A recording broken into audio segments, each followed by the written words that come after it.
Hi there, welcome to Talk Canicross. I'm Janetta George. And I'm Gail Walker.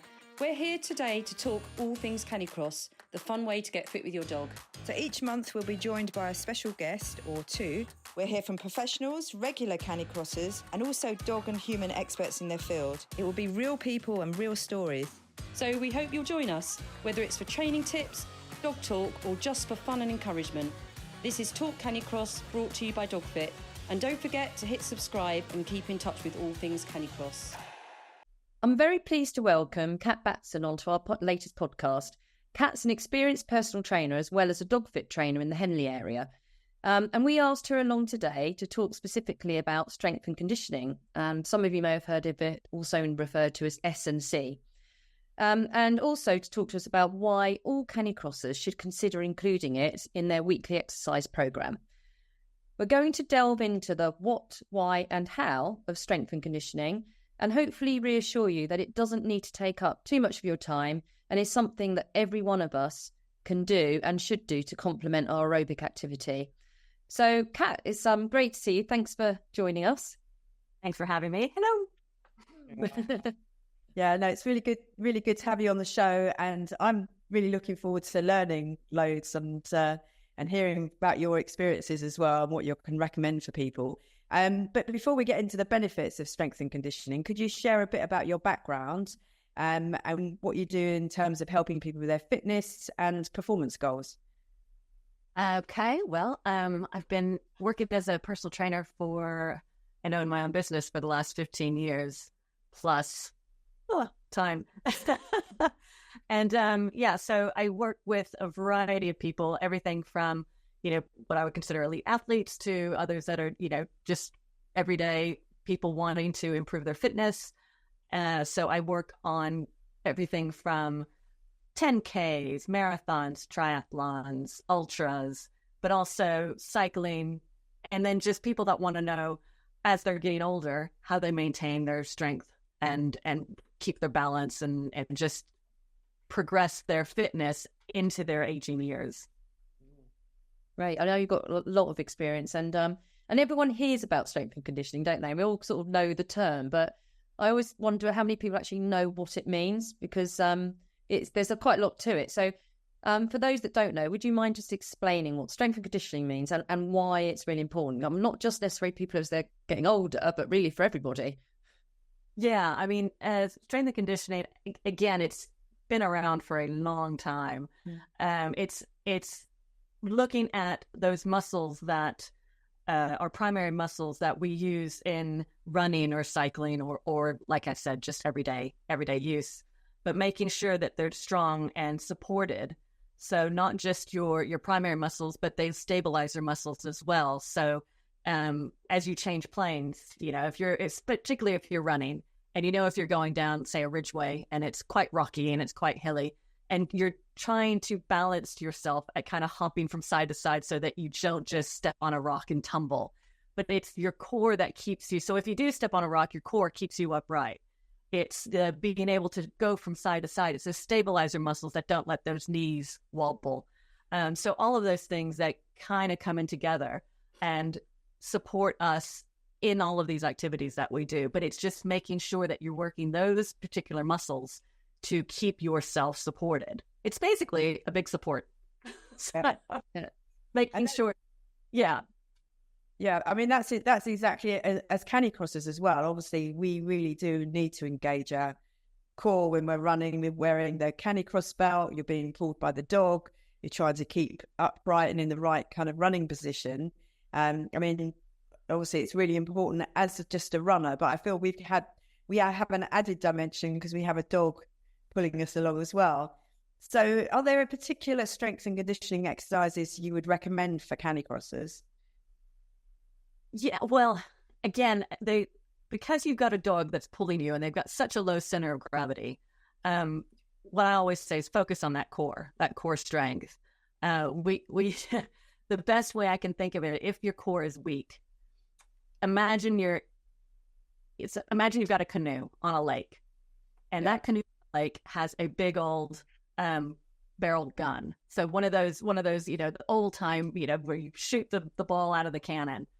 If you've got that boat on that cannon on that boat, that cannon is going to shoot that ball. It's just going to go ploop, because there's that water is making it just to have no stability. But you do it on land, which is firm, great firm, stable center.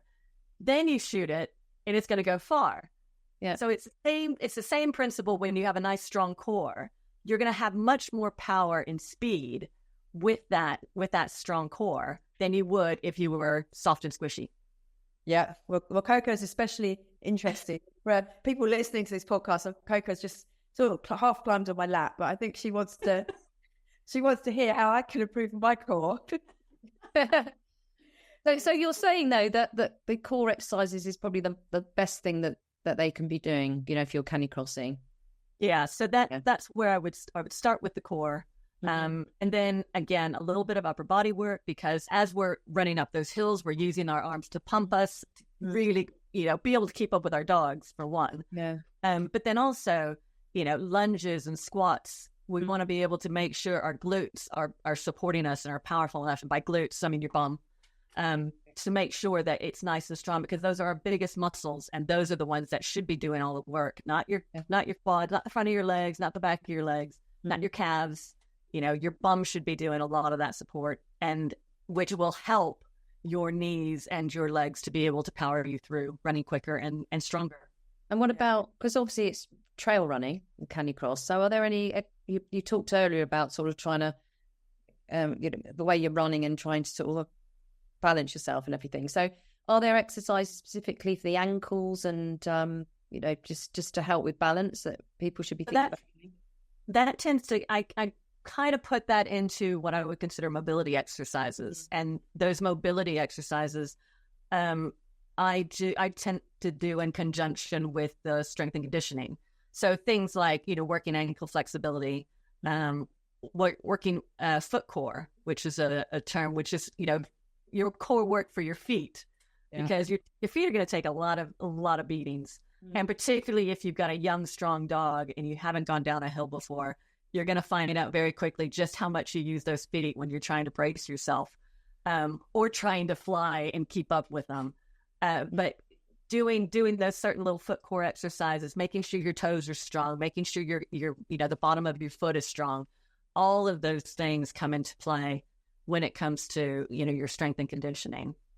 Yeah. You don't necessarily need equipment for a lot of these exercises then? Not really. I mean, you could use, when I do most of the exercises, it's equipment free. You can increase it and improve it with like a stability band or a couple of little dumbbells. But pretty much you can find stuff around your house to just get yourself started. Right. Yeah. And if you're thinking about a kind of routine, so if somebody was listening to this and is a Canicrosser, maybe that's what they do and enjoy, and maybe don't have kind of other areas that they work on. How many times a week, or is it something you would do before you're going for a run, or you try to fit in 2 or 3 times a week as a separate activity? What would you recommend?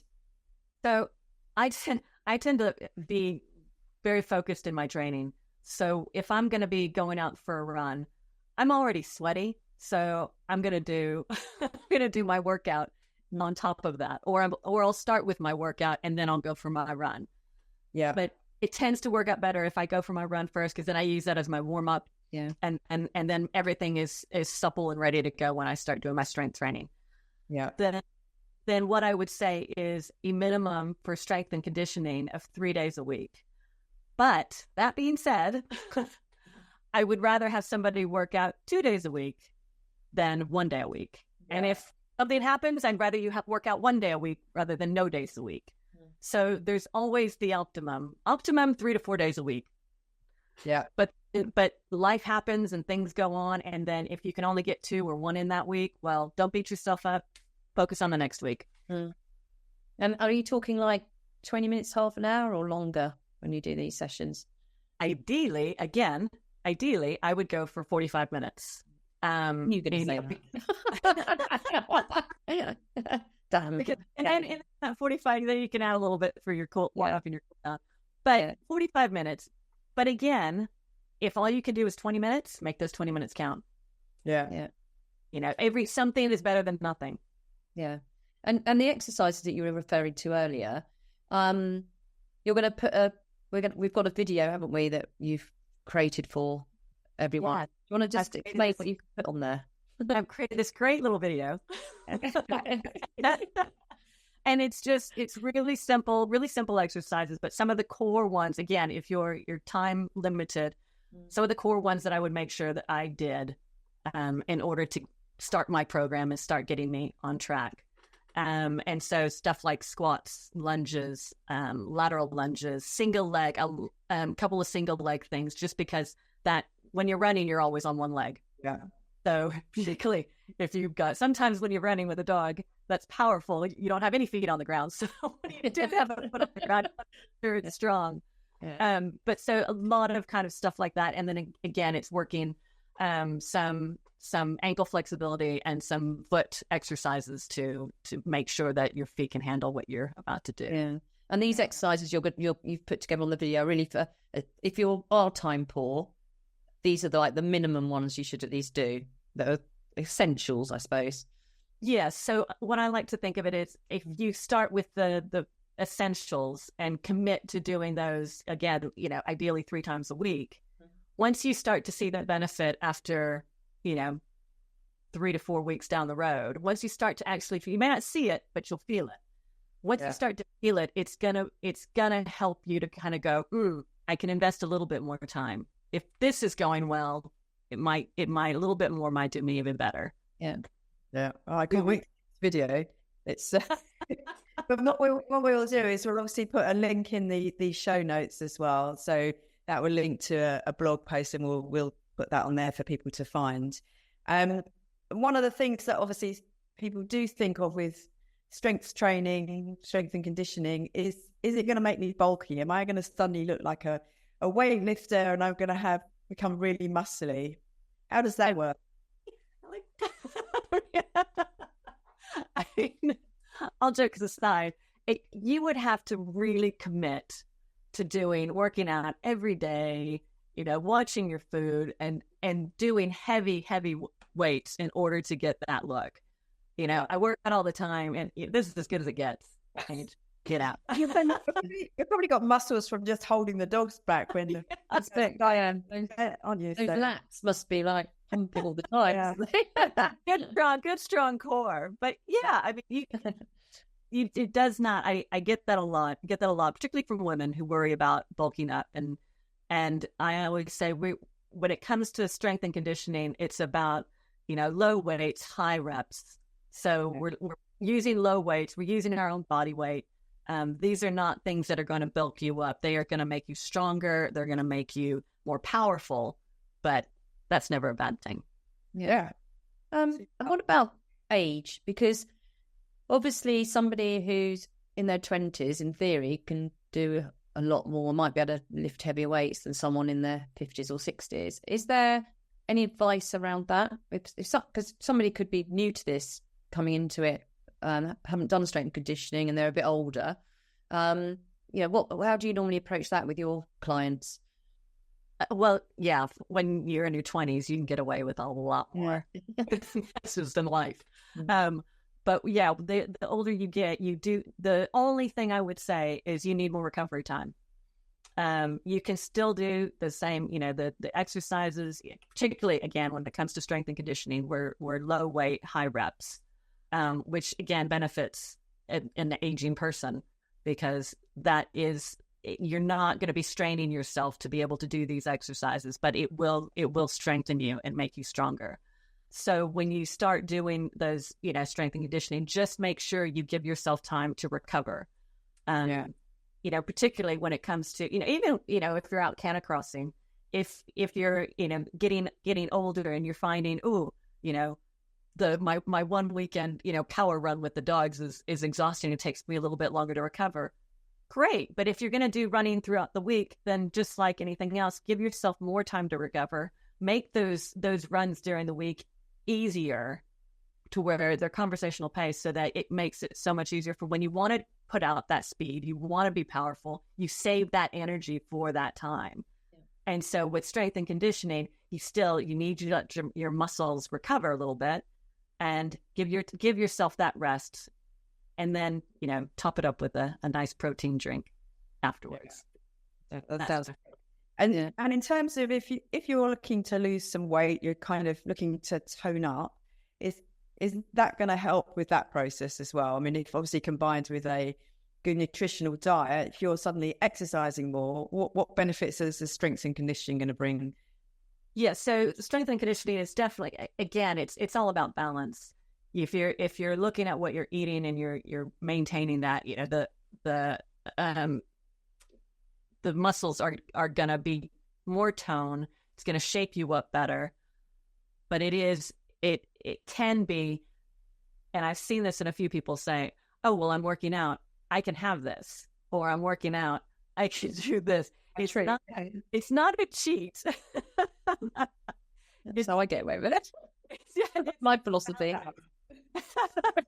It doesn't mean you can go out and have, you've done your little strength and conditioning, you go on Mars bar. It does help overall. The whole thing is, it particularly likes to shed calories in lean muscle. And so obviously lean muscle, you can shed more calories. So the more you're working and the stronger you are, the better off you're going to be when it comes to weight loss. So you can't have a chocolate bar, but you can have a protein bar then. That's what you say? No, you can have a protein shake. Okay. Protein shake. Yeah. Because again, particularly for those getting older, if I do a 10K Canex, I've got a protein drink down it straight after. It just, your muscles need to repair. And again, as you're getting older, as we all are, those muscles need to repair. And it just means that you recover that much better after having a protein drink. I as a triathlete, I have a lot of protein. I'm sure genetically we're the same, but I quite like sometimes put it in my oats as well, in my breakfast. Ooh. Yeah. Great. Quite a good tip I got off a nutritionist. And so I get my protein with that meal. So, and it's quite, so if I get strawberry flavour, for example, and I've got oats and fruit and my milk, you don't notice it. So it's quite a way to take it on rather than actually having to make a shake and having it. Yeah. But like you say, works. I mean, that sounds great. I'm gonna steal that one. And then obviously a smoothie, like I put the protein powder in with fruit and coconut milk, and that's quite a nice smoothie kind of after you've exercised. Yeah, I'm no frills. I go in, I just chug it. I'm a bit like that. I like the sound of it, but someone made it for me. But yeah, we need to spend less time making the smoothies and more time doing strength and conditioning, I feel. Sounds like yeah, there you go. That's the tip of the day. It kind of feels, Kat, that we, start off, be consistent and aim for 2 or 3 times a week and kind of build up. And then from what you said earlier, sort of 3 to 4 weeks, you should notice more stability perhaps. And yeah, so it's that frequency and consistency. Yeah. The more consistent you are and the more frequent you are with everything, the better off, the quicker your results. Yeah. If everybody commits to that, they'll see their results quite quickly. Yeah. I feel I'm going to have to go and do some after this. On that subject then, obviously you've worked with a lot of people, and a lot of Canicrossers, as well as non-Canicrossers. But in terms of the Canicrossing world, so what results have you seen personally from clients that have, adopted a strength and conditioning program with you, on top of their, regular running? Yeah, it's funny. I had most of them are ones that have started using my methods with in conjunction with training for a marathon. Mm-hmm. So, everybody always kind of picks, I want to do a marathon. So, fine. So when I create the program, because particularly if they're in my Canicross group, I will give them their strength and conditioning exercises, but I'll also tailor it to help them with their Canicross. And then what's interesting is those that go on and commit and do their regular training. It isn't long before I hear, hey, I'm running better, and in my Canics. Hey, I feel more confident in my ability to control my dog. hey, this is great. I don't feel like, a loose cannon. I don't feel like I'm just flailing my arms. I think one of them, she used to have what I call windmill arms. Yes. She would go downhill.